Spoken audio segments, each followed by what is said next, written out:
Thank you. Good evening, Cornwall. I've just returned from the United States of America, where something quite remarkable is happening. They had an election on November the 5th, and they've got a new president. Chap who's a friend of mine, Donald J. Trump, is now their president. And he's decided, and he's acting already, they're going to get rid of waste and fraud within government, with Elon Musk leading the charge. What a good idea. He has decided that 6'3" people who were born male, who have lunch boxes that will make Linford Christie jealous, will no longer be competing in female sports.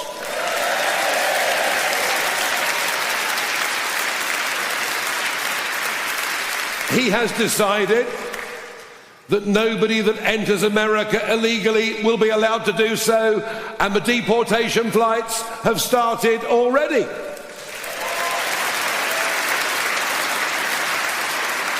And his deputy, his Vice President J.D. Vance, came and shocked European leaders a couple of weeks ago. In fact, the reaction to his speech reminded me a bit of my old days in the European Parliament, where what I said never went down very well.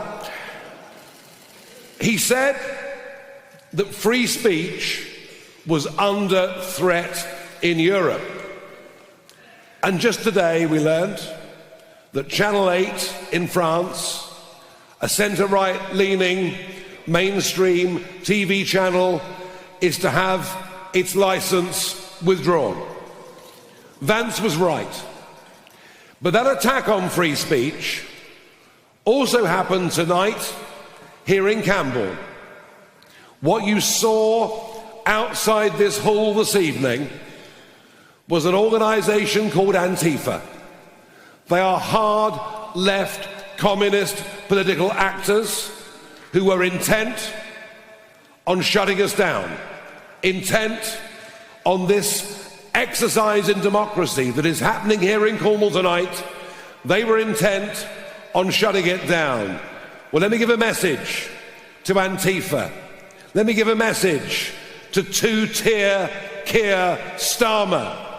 Let me give a message to all of them. We will not be cowed. We will not be silenced by anybody.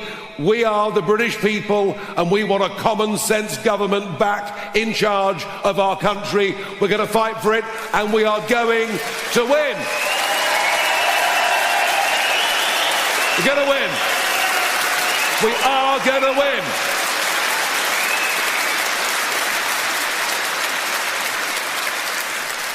Political protest is fine. I don't mind people shouting things out at me.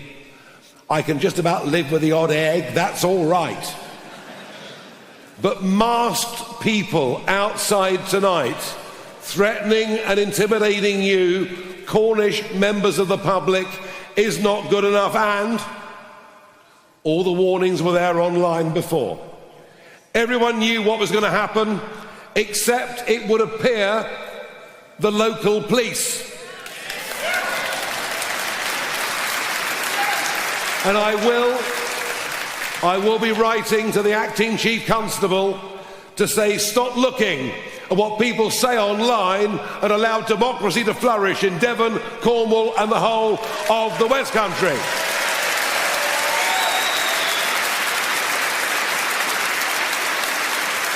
Now, since the last election, it would appear we're doing really rather well. Which means that the Prime Minister has decided he will open up the attack guns on reform, or perhaps more accurately, on me. He delivered a speech in Scotland just yesterday, saying that we were right-wing. Perish the thought. Didn't call us far right, which rather surprised me, but that will come in time. He said that his way was the way for people to have good, well-paid jobs. Well, it was the Conservatives that started it, but Labour that have continued. But the net zero madness is closing down factories, is closing down industry on a scale we couldn't have even believed. Today, it's the mini plant at Cowley that employs 3,500 people. Before that, it was 1,100 jobs going at Luton. And the reason is simple. The Labour and Conservative governments have said, you must buy electric cars. Do you want to buy electric cars? Thank you. There we are. Are you watching, Prime Minister? We have closed most of our chemical industry. We have closed all of our aluminium smelting. We only have one primary steel plant left in the whole of the United Kingdom. And even if we surround, as they plan, the whole of Cornwall with these godforsaken, pig-ugly windmills, it will still only provide a fraction of the jobs. Starmer will close down the North Sea. Miliband will make sure your bills go higher. And the greatest lie Labour told at the election is that your electricity prices would fall by £300 per household. Remember that? We'll find out tomorrow what the increases will be. So I will not be lectured by this Prime Minister about well-paid jobs. And I won't be lectured by either of them about the benefits of mass immigration to our economy. When I say mass immigration, I mean 10 million people in the last 20 years. And the media will say, but Nigel, they're coming in to do jobs. Do you know of the last 3 million that came into Britain from outside of Europe during the Conservatives' period in office, only 22% are working. The rest have come in as dependents, and it's making everybody in this country poorer, and nobody has the courage to stand up and say it.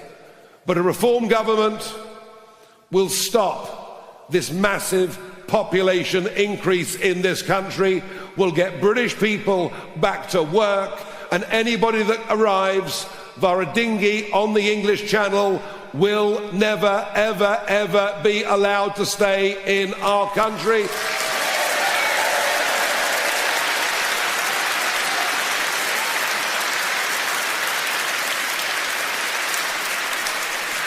And we will do it by facing up to the truth. I mean, can you believe that one person couldn't be deported because his kid liked chicken nuggets? We will leave the European Convention on Human Rights and restore the sovereignty of this country.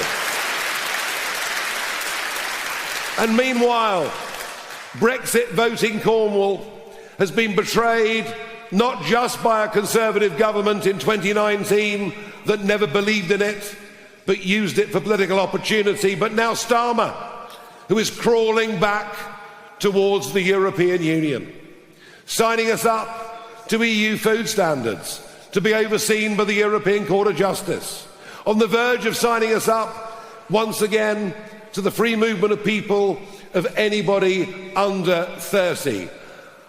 I gave up the best years of my adult life to campaign for this country to leave the European Union and to get back its sovereignty. And all those years that I led UKIP, everybody told me I was wasting my time. I was whistling in the wind. Well, they used a rather ruder term than that, but never mind. But you know what? Through the hard work and persistence of that grassroots movement, We didn't just force a referendum, we won an historic constitutional referendum, the biggest fundamental change to our country in 300 years.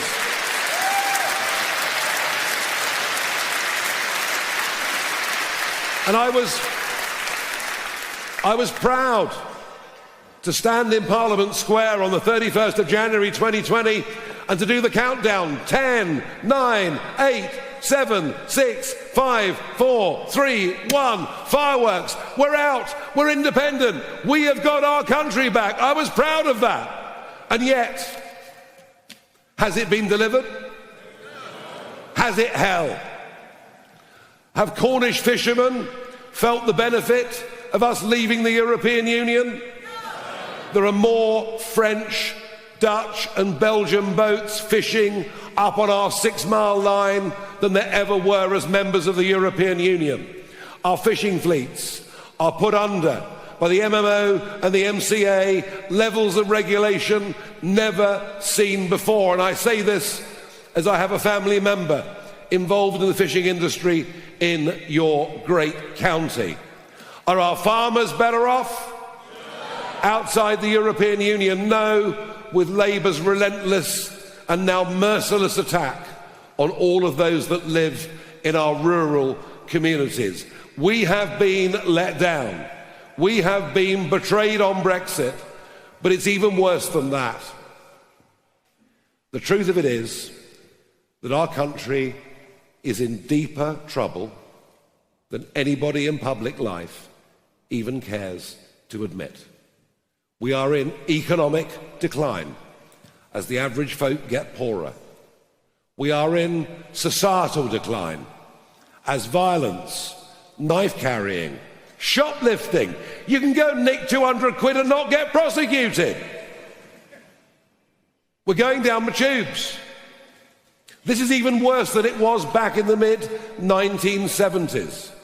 And if this is not arrested, if this is not turned around, this within a decade will be a country that is not worth living in.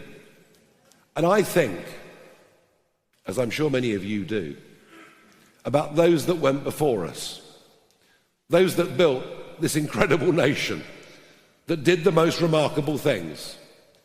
Those that went before us, look at every village in Cornwall with its war memorial. Think about those that paid a massive price so that we could live as free people. I fear and I feel, as I guess many of you do, all of this is being given away. And that is why,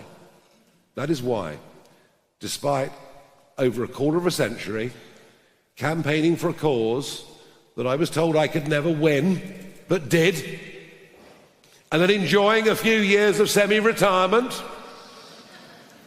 not having to work 7 days a week, not being pilloried by the press, enjoying myself enormously on GB News. But I thought last summer, I just cannot stand by and watch this useless, gutless, inexperienced political class surrender everything. Think about it. We've now got a cabinet of 25 men and women, not one of whom has ever worked in private business. Not one. We have a chancellor.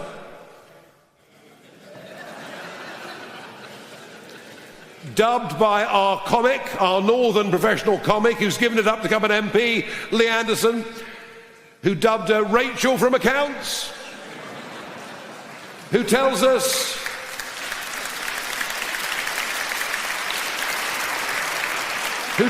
she spent 10 years as an economist at the Bank of England.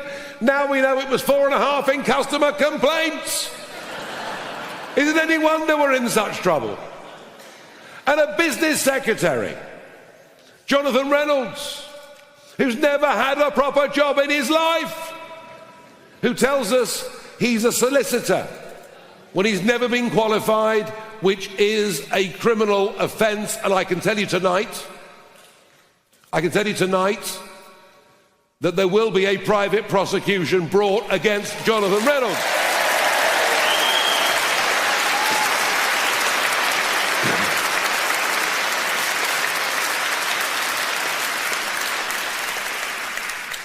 On the big international picture, Keir Starmer is off to the White House on Thursday.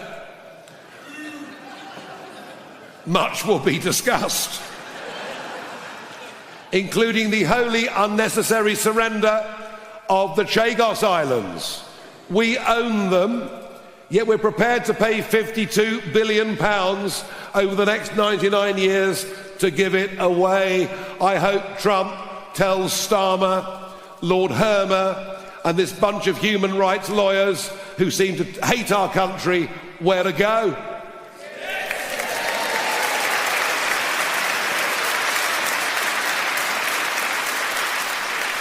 On Ukraine, it's the third anniversary of an horrendous war. 1 million battle casualties. Men living in trenches, behind barbed wire. It's almost hard to believe 106 years on, but it's just like the Western Front. At least Trump is attempting to negotiate peace, and I welcome and applaud that and believe that, as a principle, is the right thing to do. But what is important is that Ukraine must have the necessary security guarantees, and Starmer needs to make that plain to America. We may have slightly different nuances on this, but the important thing about settling the Ukraine war, about getting peace, is we have to make sure those security guarantees mean that Putin can never, ever do it again. And I hope Starmer comes back from the White House with that agreement.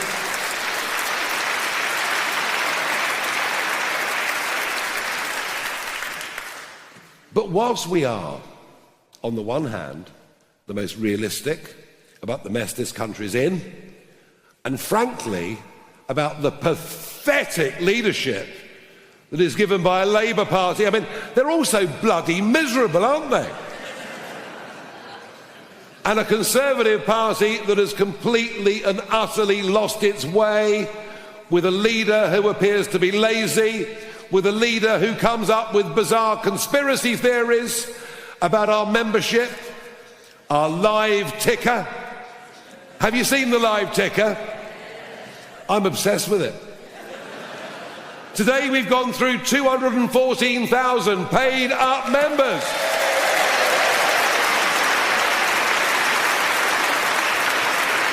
Now, the Tories are a waste of space. Kem is hopeless. They're going to fall off a cliff electorally. Indeed, it's happening already. And we now, in the last few weeks, we are now topping every single opinion poll in this country. What an amazing achievement.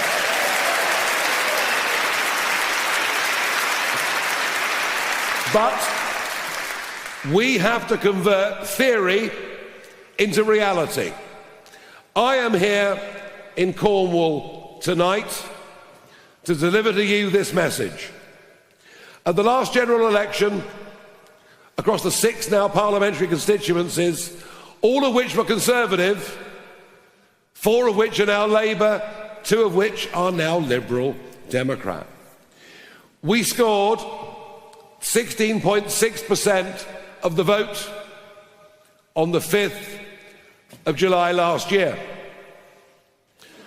An average of the latest polls in Cornwall puts us over 25% and says that if there was a general election tomorrow, Reform would win St Austell and Newquay and Cornwall South East. How about that?